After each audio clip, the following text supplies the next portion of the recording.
Minha gente, muito bom dia, boa tarde, boa noite, conforme seja a hora que você esteja vendo a postagem desse vídeo. Como sempre, em cada vídeo, vou até colocar aqui direito, eu gosto de me apresentar, se é que você não me conhece. O meu nome é Jaime Viana e eu sou mais um entre os milhares a batalhar pela fé que uma vez foi dada aos santos. Olha, eu estou com minha Bíblia aqui aberta, para ser mais específico, na Epístola do Apóstolo Paulo ao livro de Gálatas, ou a cidade dos Gálatas, né? Capítulo 3, versículo 3, Paulo faz a seguinte pergunta: sois vós tão insensatos que, tendo começado pelo Espírito, acabeis agora pela carne? Essa passagem aqui, esse texto vai nos servir como entrada, vai nos servir como base para a mensagem que o Senhor tem colocado em nossa mente, para que possamos juntos, desfrutarmos dessa graça em nossa vida. Paulo escrevendo aos Gálatas: sois vós todos insensatos, eu volto a repetir, que tendo começado pelo Espírito, acabeis agora pela carne. E quando eu falo isso, eu me lembro da qualidade de crentes de 40 anos, 45 anos atrás, para os crentes dos nossos dias. E eu quero aqui fazer um paralelo. Eu me lembro que quando eu me converti logo, que eu estava na igreja, tudo para mim era novidade, era alegria. Eu havia saído de uma vida de trevas, em que eu estava acostumado a colocar despacho nas encruzilhadas, despacho no cemitério, e agora eu estava ali, um salvo em Jesus Cristo, um crente em Jesus Cristo, um lavado e remido pelo sangue de Jesus, acreditando no milagre da ressurreição de Cristo, porque é isso que me fez caminhar, ficar de pé.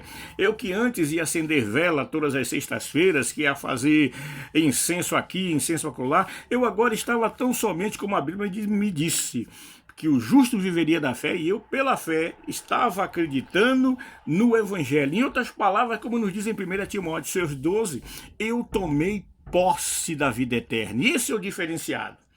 Naquela época, então, quando o crente chamava outro para ir na casa, eles eram para quê? O principal propósito era fazer um culto de oração e adoração a Deus. Orava, buscava, uns falavam em língua, outros eram batizados no Espírito Santo, Deus derramava fogo, derramava poder, pessoas eram curadas. Isso na casa dos irmãos, eu presenciei esse tipo de coisa. Deus libertando, Deus curando, Deus quebrando obra de macumbaria, de feitiçarias, o milagre acontecendo com a maior simplicidade, com a maior, como se diz, com a maior facilidade da coisa. Era só clamar, clamar, e Deus estava respondendo, estava ali presente. Foi passando o tempo, eu comecei a ver, e aí eu fui vendo muitas coisas, aí eu vi, infelizmente, eu tive que presenciar também dentro das igrejas, muita gente que se dizia de Deus, mas eram na verdade verdadeiros lobos disfarçados de ovelhas. Eu vi muito disso, eu vi pastores que do púlpito ficavam marcando com as irmãs que estavam no próprio culto, dizendo tal hora, e assinalizava dizendo, quer dizer, 8, 9 horas, entendeu? Que iria ter uma conversa com a pessoa. Alguma coisa nesse sentido. Eu não vou aqui me aprofundar, porque minha intenção não é denegrir o povo de Deus, mas uma coisa é certa. O pecado estava dentro da igreja, o pecado ainda hoje está dentro da igreja. Porque tem gente que diz assim, que Satanás não entra, é conversa. Se você pegar, a Bíblia nos dá um exemplo disso. Se você pegar quando os filhos de Deus vieram conversar com o Senhor, e entre eles apareceu quem? É só ver no livro de Jó, apareceu Satanás. E o Senhor perguntou, de onde é que você vem, Satanás? E ele disse, eu venho de passear e rodear a terra. Ele estava dentro da Assembleia dos Salvos, ele estava lá. Irmãos, uma coisa é certa, o pecado está do nosso lado, no nosso dia a dia, esperando só uma brecha para ele se tornar realidade em nossa vida. E assim eram os crentes, começaram a deixar aquele fogo, aquele fervor, aquela oração, aquela unção, aquela vontade de buscar a Deus, e foram começando a se esfriar. E aí a gente começou a ver uma geração de crente que, minha filha vai fazer 15 anos, vai vir com os coleguinhas dela, e eu só vou botar uma musiquinha secular, não tem problema, é só naquele momento, porque os colegas dela não são crentes. No momento que eu deixar de querer agradar a Deus para primeiro agradar as pessoas que estão à minha direita e à minha esquerda, como disse Paulo, eu já deixo de ser servo de Cristo.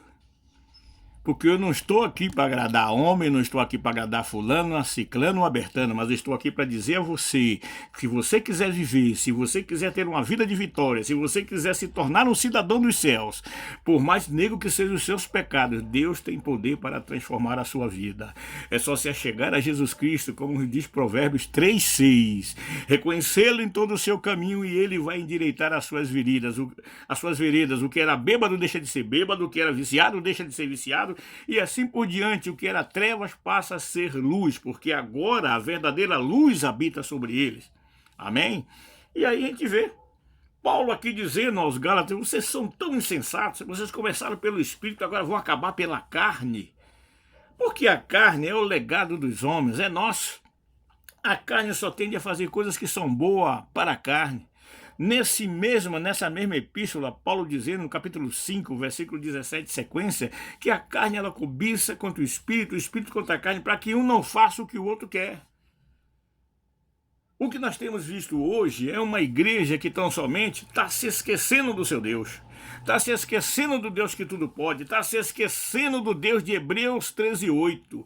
Jesus Cristo é o mesmo ontem, hoje e eternamente. Que Jesus Cristo é aquele que operava no passado, que abriu os olhos dos cegos. Hoje é difícil você ver um milagre. Sabe por quê? Porque com o decorrer do tempo, nós nos tornamos crentes para frente. Crentes estilo século 21.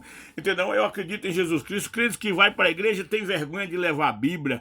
Crentes que no trabalho onde eles estão têm vergonha de dizer que ele é um crente, que ele é um salvo em Jesus Cristo. Não que ele vá fazer, como eu também já vi em certos locais, vá trazer escândalo. Eu via mesmo, eu trabalhava numa certa repartição, há uns anos atrás, e que a irmã que era do setor de limpeza, antes dela começar a trabalhar, ela chegava lá no meio onde estavam as irmãs, ela dobrava o joelho e começava a orar: eu sou uma serva, aquilo, desculpa, aquilo é pataquada. Aquilo é pataquada, porque não é o que você fala que diz que você é, mas é o seu testemunho. Isso é uma coisa que Deus sempre nos alerta, é para nós não sermos escândalo, e sermos sim sal da terra e luz no mundo. Tá certo? Mas hoje parece que essa palavra é para os nossos dias. Temos vivido do nosso jeito. Então o que acontece? Qual é o resultado disso? Nós vemos hoje igrejas frias, igrejas que são, na verdade, verdadeiros clubes recreativos, que o irmão tem uma boa posse, tem uma boa condição financeira, e isso não é pecado, porque se o dinheiro fosse pecado, ou se alguém fosse rico, fosse pecado, que nem uma vez o irmão me respondeu aqui: mas não pode ser rico alguém para entrar no reino dos céus. Eu digo: então, o que você pode me dizer de José de Arimateia, que era um homem rico e era temente a Deus e foi pedir o corpo de Jesus? E ele esperava pelo reino dos céus. O que você vai dizer de um homem desse? Não me venha com essas histórias. O que Deus está procurando, na verdade, são pessoas que estejam com a sua mente voltadas para Ele, que sejam verdadeiros altares de sacrifícios cotidianos, do dia a dia, que possa glorificar e dizer não a nós, Senhor, mas ao Teu nome da glória, que possa se cumprir em nossa vida, ainda o que diz lá em Gálatas 2:20, já não vivo mais eu, mas Cristo vive em mim. Tá certo, meu irmão? Então é isso. Eu fico olhando no dia de hoje, eu vejo o diferencial da igreja do passado para a igreja do dia de hoje. É como um irmão que certa vez eu ouvi uma certa história. O irmão, quando começou, era fervoroso. O irmão, antes de dormir, ele estava na casa dele, então todo mundo sabia que ele já ia dormir, porque antes de dormir ele orava, clamava, falava em línguas, buscava a Deus, repreendia, pedia por todos, estava ali. E muitas pessoas naquela casa, naquele ambiente que ele estava, e muitos vizinhos, dormiam em paz depois da oração daquele irmão, porque ele pedia que Deus repreendesse toda a obra das trevas, tudo aquilo que era potestade, tudo aquilo que não vinha de Deus, todo espírito contrário, todo espírito de enfermidade. Aleluia! Deus derramava fogo, e o fogo do Senhor consumia e destruía tudo aquilo que era obra contrária. E o irmão passou-se um tempo, o irmão aí foi, certo dia, escreveu uma carta bem grande, 3, 4 páginas daqueles cadernos grandes, colou na parede, e quando ele ia dormir, já vencido pela luta, vencido pelo cotidiano, vencido pela fadiga do mundo, vencido pelas lutas espirituais, ele simplesmente dizia assim: Senhor, é tudo aquilo que está escrito naqueles papéis, naquelas folhas ali, amém, graças a Deus, Jesus. Pronto. Deixou. Consequência, sabe o que aconteceu? O Senhor foi fazendo o seguinte: se afastando da vida dele. Se afastou de tal modo que aquele irmão que era de oração, era fervoroso, passou a ser um irmão bem decepcionante, sabe? Se Deus quiser, faz. Porque tem gente que diz assim, se Deus quiser, ele vai curar, se Deus não quiser, ele não cura. Deus já disse sim para mim e para você na cruz do Calvário. É só você pegar 2 Coríntios capítulo 1, versículo 20. O sim de Deus, Deus sempre diz sim. Se você vem a Ele cansado, batido, abatido, desorientado, Ele está sempre posto a dizer sim a você, a te transformar, a te libertar, a te salvar, a te renovar, a te guardar, porque Ele tem o maior prazer em cuidar de você.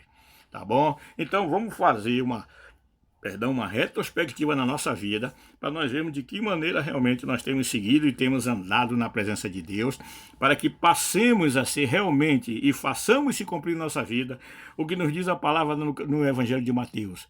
Nós devemos ser realmente sal da terra e luz no mundo. Amém? Muito obrigado pela sua atenção, obrigado pela sua participação. Se possível for, nos siga no Face, nos siga no YouTube. Fica na paz, que o resto a gente corre atrás em nome de Jesus. Amém. Graças a Deus. Até a próxima. Amém, Jesus.